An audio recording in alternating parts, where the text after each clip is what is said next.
Welcome to Trout Towns, the show where I take you to some of the best towns across America for trout fishing. Each episode, we'll travel to a new town to fish two specific trout streams, from freestone to limestone to tailwater and everything in between. We'll also highlight some of the great American history as well as architecture illustrated by the towns which we visit. All that and more today on Trout Towns. On this episode of Trout Towns, we're in Culpepper, Virginia, your home base for fly fishing the storied native brook trout streams tumbling down from Shenandoah National Park. Our first stop on this trip will be to the Rapidan River. This small-sized Appalachian freestone trout stream, made famous by President Herbert Hoover's fish camp, is the quintessential Shenandoah brookie stream. We'll then make our way to another one of eastern Shenandoah's premier rivers, which highlights another incredible example of the eastern United States' extensive native brook trout habitat. While in town, we'll then explore Culpepper's rich historical past, from the colonial and Revolutionary War eras through the Civil War up until today. This town has many interesting tidbits for the intrepid historian. We'll also highlight some of Culpepper's historically significant architecture, including styles such as Colonial Revival, Queen Anne, and Neoclassical. Please join me today as we fish, explore, and embrace our very next trout town in Culpepper, Virginia. Welcome to Culpepper, Virginia. Nestled in the Piedmont River Valley between the Rappahannock and Rapidan Rivers, the Culpepper area offers outstanding outdoor adventures, a well-preserved historic downtown with quaint boutiques, restaurants, gourmet shops, and antique stores, all surrounded by the beautiful Virginia countryside. If you're interested in early American presidential history, just an hour south of Culpepper are James Madison's Montpelier, Thomas Jefferson's Monticello, and James Monroe's Ashlon Highland. To the east of Culpepper are several significant battlefields of the Civil War, including the Battle of Brandy Station, Cedar Mountain, Kelly's Ford, Chancellorsville, Wilderness, and to the west of Culpepper, the lush Piedmont horse country rolls into the breathtaking views of the Rappahannock countryside, and then on to Virginia's Skyline Drive, the Blue Ridge Mountains, and, of course, Shenandoah National Park. Historically charted in 1749, Culpeper County was named for Lord Thomas Culpepper, colonial governor of Virginia from 1680 to 1683. The original plan of the town called for 10 blocks, which form the core of Culpepper's downtown area to this day. The original town was surveyed by a young George Washington, who at age 17 was a protege to the 6th Lord Fairfax. Because of this, the town was originally named Fairfax. It was named after Lord Culpepper's grandson, Lord Fairfax VI. The early 27-acre courthouse village was developed on land included in the 1754 purchase by Robert Coleman. Coleman purchased the land from the eldest son of the Virginia governor Alexander Spotworth, who had received the land in a grant from the British Crown. In 1795, the town received a U.S. post office under the name Culpepper Courthouse, although most maps continued to show the Fairfax name. The confusion resulting from the difference in official and postal names, coupled with the existence to the northeast of Fairfax Courthouse and Fairfax Station post offices in Fairfax County, this was finally resolved when the Virginia General Assembly formally renamed the town as simply Culpepper in 1869. During the American Revolution, a group of local residents from Culpepper and the surrounding counties organized themselves as the Culpepper Minutemen Battalion. Evoking the stirring words of Patrick Henry, the group rallied under a flag which depicts a rattlesnake with 13 rattles and the motto, "Liberty or death, don't tread on me."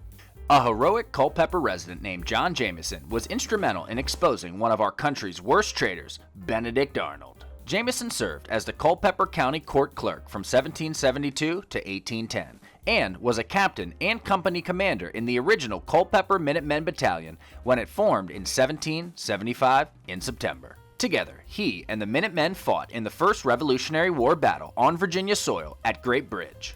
Nearly a century later, after years of mounting tension and the outbreak of the American Civil War, Culpepper's strategic railroad location made it a significant supply station for Confederate and Union troops. During the Civil War, Culpepper was a crossroads for a number of armies marching through central Virginia, with both Union and Confederate forces occupying the town by turn.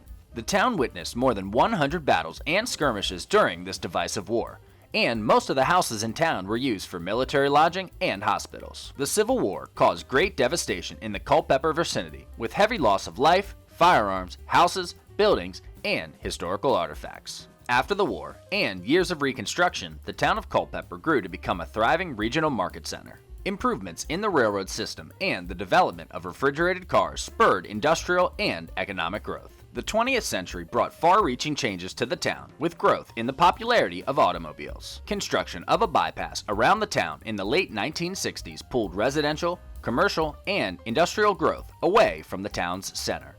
Culpepper began to grow dramatically in the 1980s, becoming a bedroom community of the more densely populated Northern Virginia and Washington, D.C. suburbs. After years of falling into disrepair, Culpepper responded to this challenge by establishing a program to revitalize its historic downtown core, and in 1987, this became a Virginia Main Street community. Today, this effort continues, and through hard work and dedication, Culpepper has grown into a vibrant, historic downtown.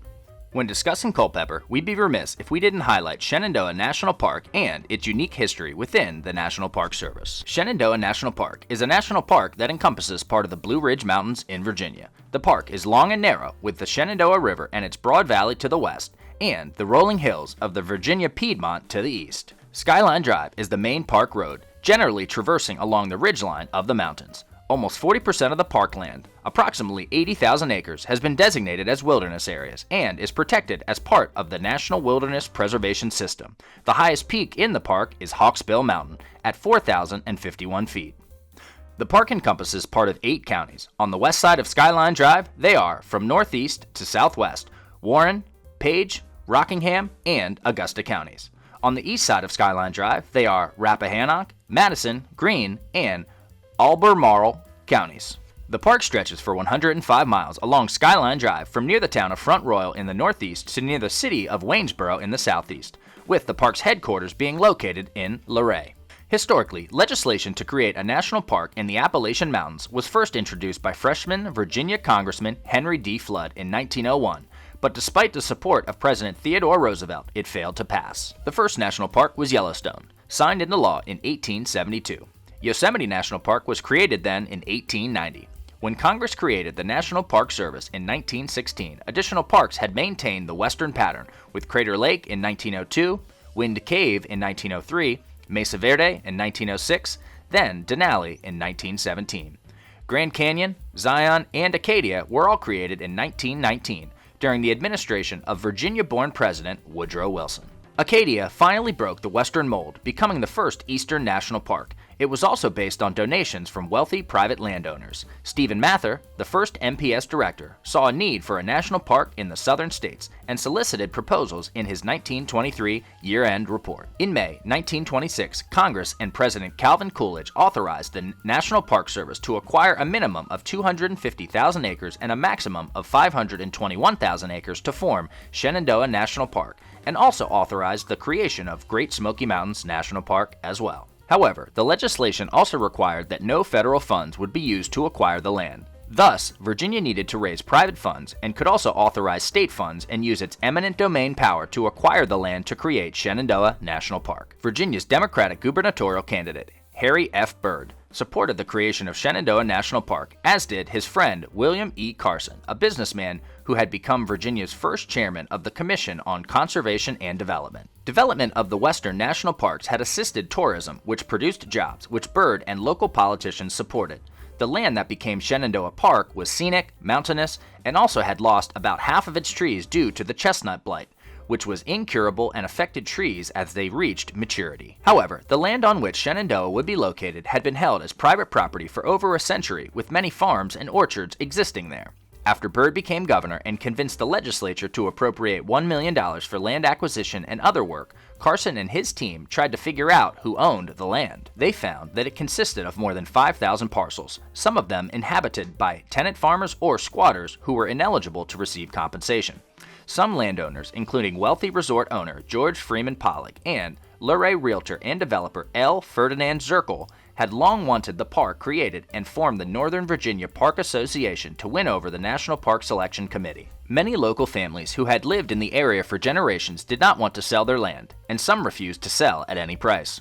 Carson promised that if they sold to the Commonwealth, they could still live on their homesteads for the rest of their lives. Carson also lobbied the new president, Herbert Hoover, who bought land to establish a vacation fishing camp near the headwaters of the Rapidan River, and who would ultimately donate it to the park after he left office. This remains today known as the Rapidan Camp. The Commonwealth of Virginia slowly acquired the land through eminent domain, eventually giving it to the United States federal government to establish the national park.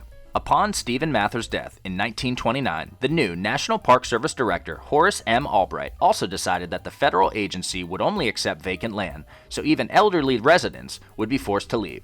Thus, many families and entire communities were forced to vacate portions of the Blue Ridge Mountain in 8 Virginia counties. Although Byrd and Carson convinced Congress to reduce the minimum size of Shenandoah Park to just over 160,000 acres to eliminate some high-priced lands, in 1933, newly elected President Franklin D. Roosevelt decided to also create the Blue Ridge Parkway to connect to the then under-construction Skyline Drive on the Shenandoah National Park ridgeline, which required additional condemnations. With the eventual creation of the park, it had immediate benefits to some Virginians. During the Great Depression, many young men received training and jobs through the Civilian Conservation Corps, or CCC.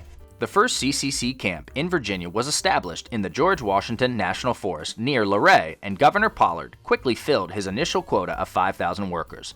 About 1,000 men and boys worked on Skyline Drive, and about 100,000 worked in Virginia during the agency's existence. Shenandoah National Park was finally established on December 26, 1935, and soon construction began on the Blue Ridge Parkway that Byrd wanted.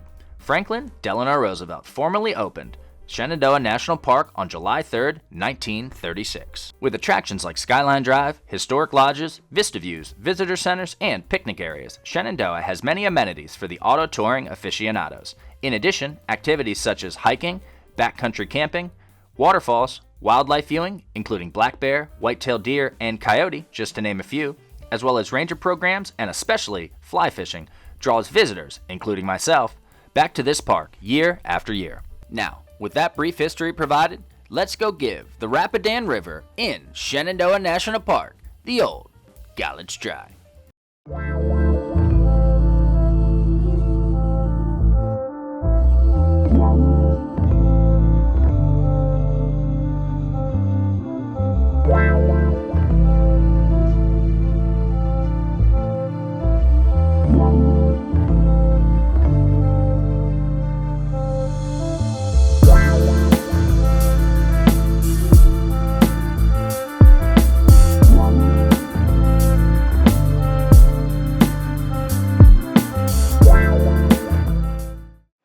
So we just got out to the Rapidan River. This is probably the most popular stream and well-known stream coming out of Shenandoah National Park, kind of in the central eastern section of the park, going out to the Virginia Piedmont region of Virginia.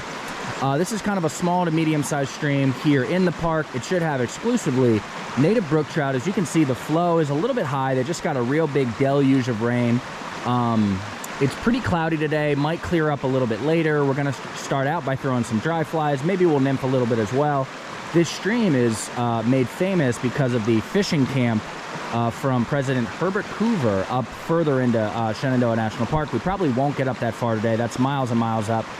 Anyways, we're gonna get out here, start slinging flies, and see if we can start catching some brook trout. So let's get after it and see what happens. So no luck yet on the main stem of the Rapidan. I did run into quite a few other anglers, so I kind of pushed up past one of the main tributaries in this lower section. We're gonna keep pushing up, but there's this little teeny tiner of a trib coming in. I'm just gonna push up maybe a smidge.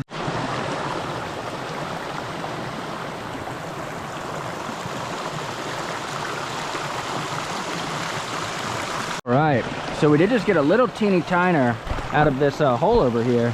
Let's wet our hands, take a look at him. Probably only a 2 or 3 inch fish.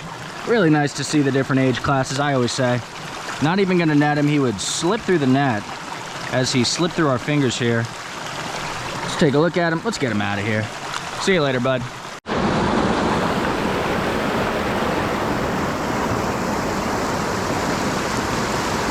All right, just got a fish. Just got a fish. Feels all right, doesn't feel small, not too bad. Ooh, that's pretty good. That's pretty good. Let's try to get him over here.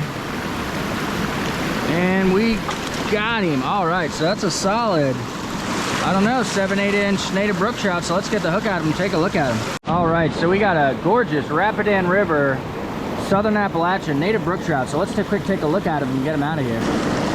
Beautiful fish, let's get him right out of here. Real nice fish. See you later, bud.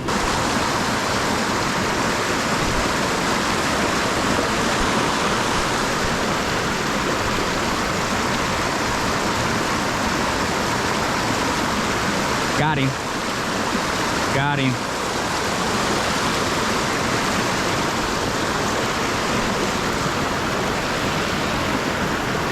Feels pretty good for native brook trout in this part of the world.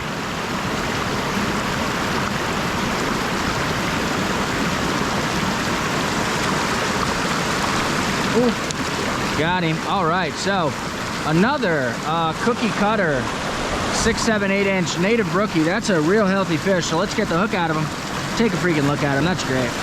All right, so in the same pool, we just got another really healthy, quite thick native brook trout, so let's get him right out of here.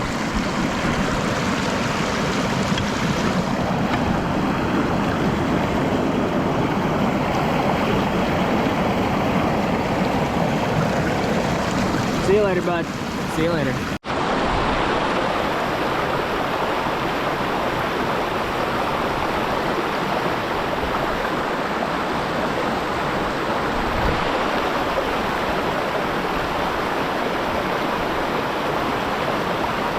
Just got a fish, probably like a medium-sized guy from what I saw. Try to get him over here. That's not bad. Hit the parachute BWO. Got him. All right, so a little bit smaller than the other two, but still a solid, I'd say 6 inch native brook trout. We will certainly take it. So let's get the hook out of him, take a look at him. Another quality, solid fish. Really nice, dude. That's great. Let's get him right out of here. Get out of here, bud. Get out of here. All right, so I've been trying for these two really good looking fish. Very smart. They keep nosing the fly, but not hitting it. I've used different sized BWOs. I'm now down to a really small one. I've gotten some takes, but haven't landed them. So I'm hoping this really small fly will do the job. Smaller hook, easier to set. We shall see.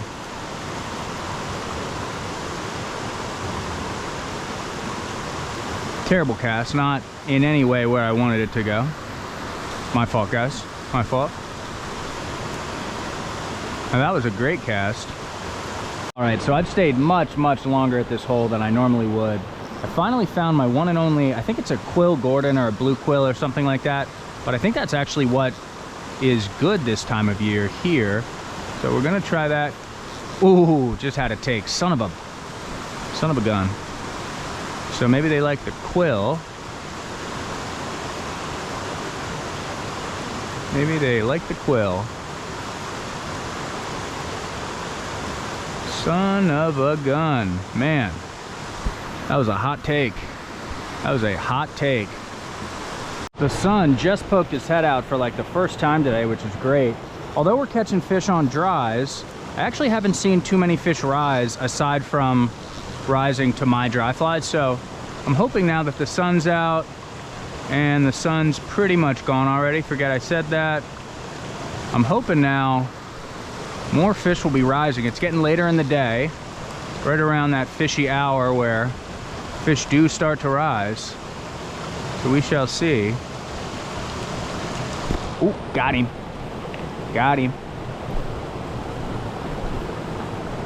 Got him. Let's try to get him over here so we can maybe catch some more in this nice big hole. Doesn't feel like a bad fish, putting up a good fight. Nah, one of the smaller ones today, that's okay. That's just fine. Ooh, did not get him, did not land him.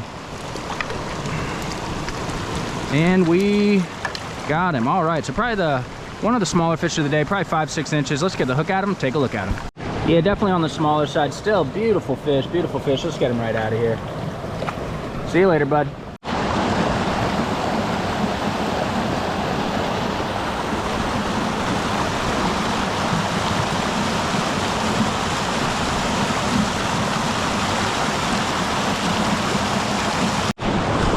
Just got a trout. Feels pretty good. Yeah, looks pretty good too. Feisty trout, holy cannoli, we got him. All right, so we just got another native brook trout, another cookie cutter, 5, 6, no, probably 7, 8 inches, really nice. So let's get the hook out of him, take a look at him. Another beautiful native brook trout. Let's get him right out of here. Beautiful fish, beautiful fish. Let's get him right out of here.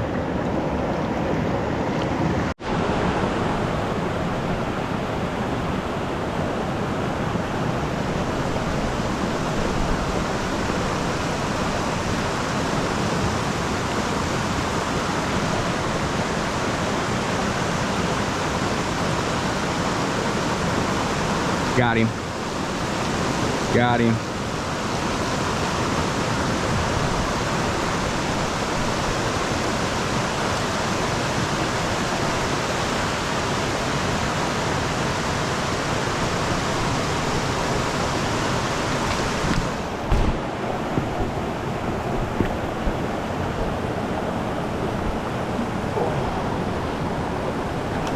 Got him. All right, so let's get the hook at him, take a look at him. So pretty much all the fish here that we've caught, aside from one or two, are pretty uniformly sized, 6, 7, 8 inch, really healthy, thick, native brook trout. Very healthy watershed, clearly. So let's quick take a look at him and get him right out of here. Hold on, bud, hold on. Oh, beautiful fish, beautiful fish. Let's get him right out of here. See you later, bud. See you later. Just got another fish. Just got another fish. Let's take a look at him here.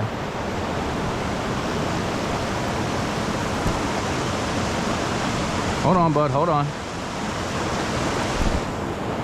Putting up a good fight. Oh, got him. All right. So, another brookie, same hole. So, let's get... Oh, another really nice sized fish. Let's get the hook at him and take a look at him. Just for the record, last couple fish we're catching on a small Parachute Adams. No, Parachute BWO. Let's take a look at this fish. This is a nice one. This is a real nice one. Very solid. Ooh, another great fish. Let's get him right out of here. See you later, bud. All right, so with views of the beautiful Rapidan River and as we're surrounded by Shenandoah National Park, let's quick wrap up for today. So we've been fly fishing the Rapidan River in Shenandoah National Park. I think we managed to catch, I don't know, 7, 8, 9 brook trout, the largest of which were also 7, 8, 9 inches. Shenandoah truly is one of the best places to fish for native brook trout on the East Coast. And since we're just 25, maybe 30-minute drive from Culpepper, this is a great place to get started if you're in the Culpepper area as far as fly fishing. But speaking of Culpepper, let's head back to town.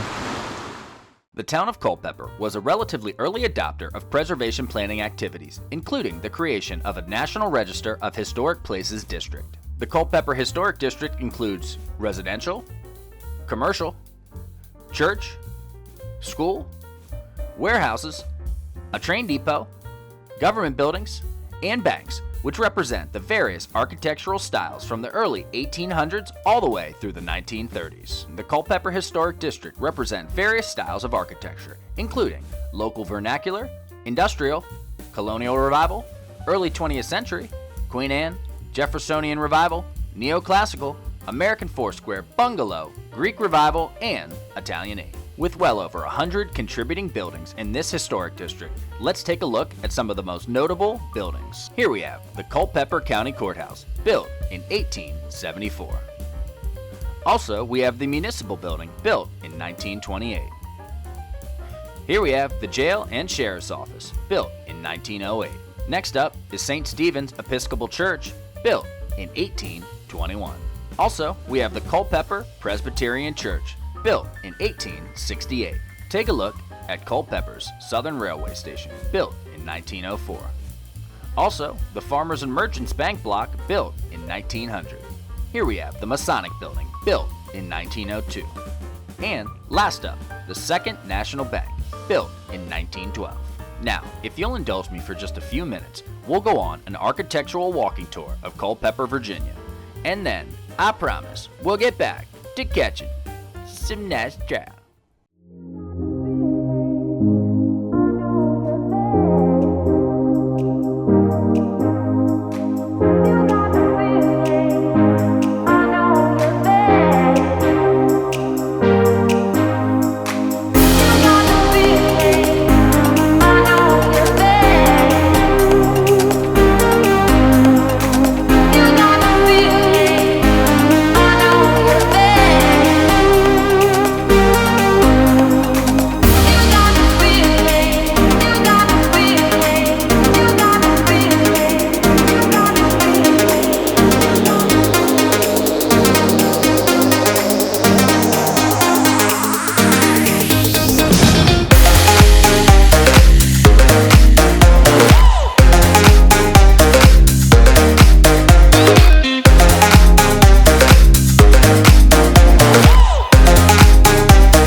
so just about 25 or 30 minutes west of Culpepper, Virginia, we are back in Shenandoah National Park, and we are looking at one of the more popular and well-known streams in the, I guess you could call it the central eastern section of Shenandoah National Park.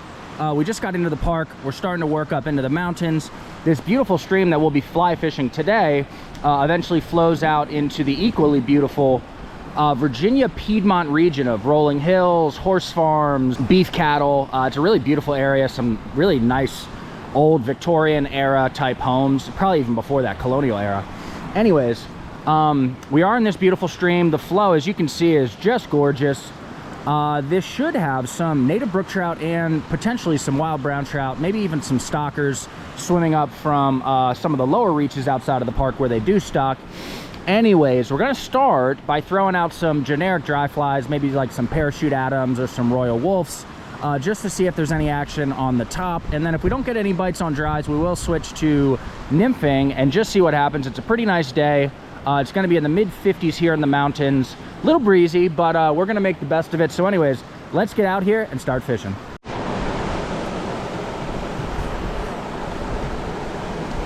Got him. Got him. Got him. Nice little brook. Feels pretty good. Feels pretty good.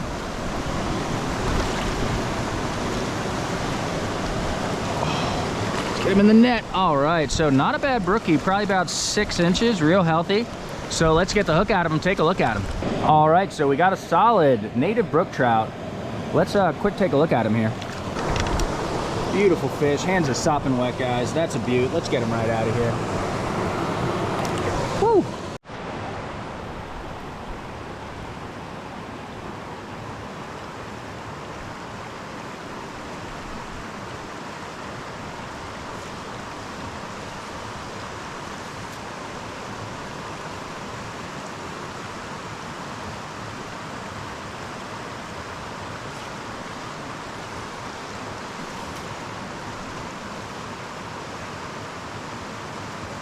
Just got one.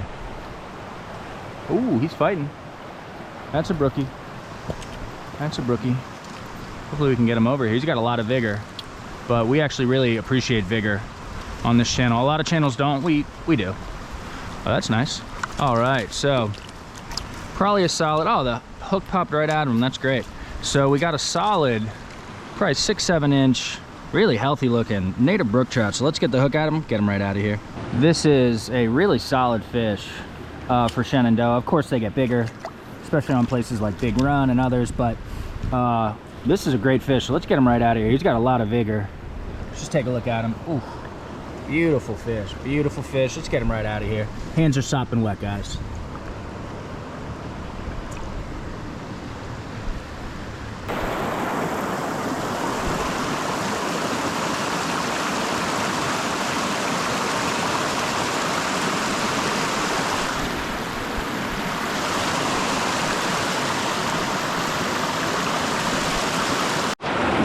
Got a fish.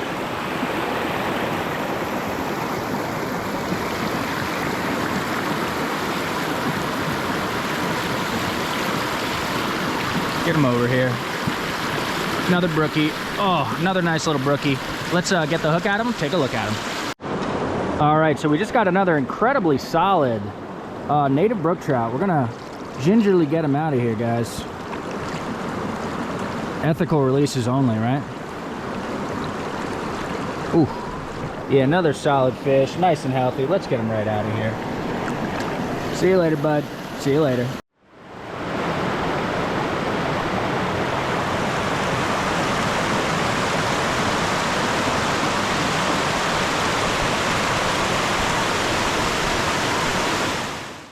So we're going over a nice little bridge here over top of the tributary leading into the main stem. And I will say, I know a lot of other architecture and history themed fly fishing YouTube channels. They don't really like bridges that much, but here on Traveling Troutco and by extension Trout Towns, we love bridges. We really do. Look at that.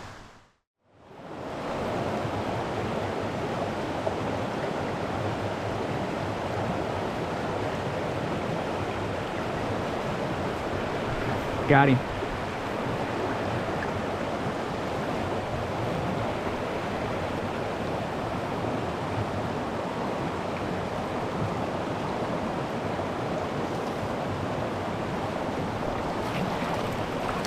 Got him. All right. Probably the smallest of the day. Still a solid 5-6 inch native brook trout. Let's get the hook at him. Take a freaking look at him. All right, let's get him right out of here. Beautiful fish. Absolutely beautiful fish. Let's get him right out of here. See you later, bud. See you later.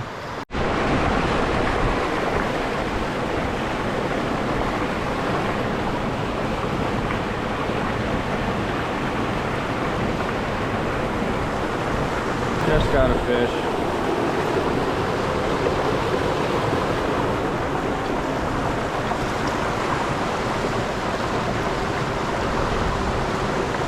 Let's get him over here. All right, so another solid, probably 5-6 inch native brook trout. They're all pretty much the same size in a good way. So let's get the hook out of them, take a look at them. Beautiful fish. Let's get him out of here.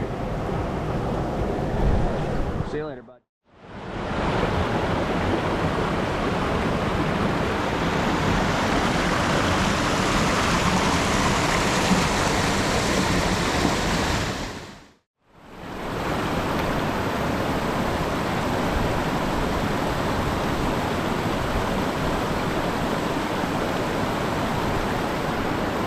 Got him. Got him.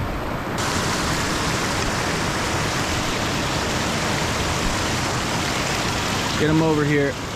Oh, got him. All right, so let's get the freaking hook at him and take a look at him. That's great. So probably one of the smaller fish today, but still a solid like 5-6 incher. Not bad at all. They're all pretty uniformly good size in here. So let's get him out of here. Tossed him right back in his hole. That's great. We have a gorgeous big pool over here. A little deep, probably 3-4 feet deep. Want to stand pretty far back. Unfortunately, there's some downed trees right there, which will make casting a little complicated. It's also quite windy out.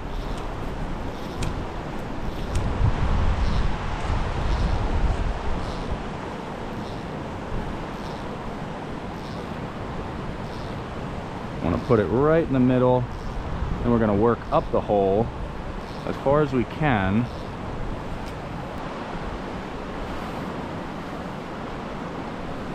Got him. Got him.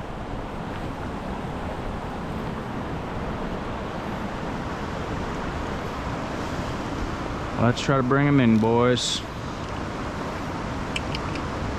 He's fighting hard. I don't know if this is a big fish or... Oh, that's pretty good. That's pretty good. Oh, got him. All right. Yeah, another cookie cutter, 5-6, 7-inch fish. So let's get the hook out of them, and then I think we'll take a look at them. The colors on these fish are just incredible. Just incredible. Let's get them out of here. Beautiful fish. Beautiful fish. Let's get them out of here. See you later, bud. See you later.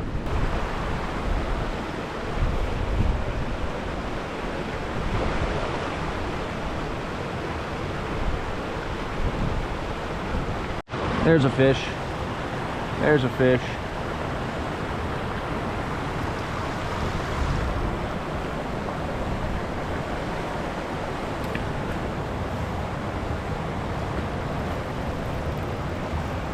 Ooh, got him. All right, another great, probably 7-8 inch native brookie. Let's get the hook at him, take a look at him. So this is definitely one of the best fish today. Probably 8-9 inches, very girthy. Let's quick take a look at him and get him right out of here. Ooh. Yeah, dude, that's a real nice brookie. Let's get him out of here.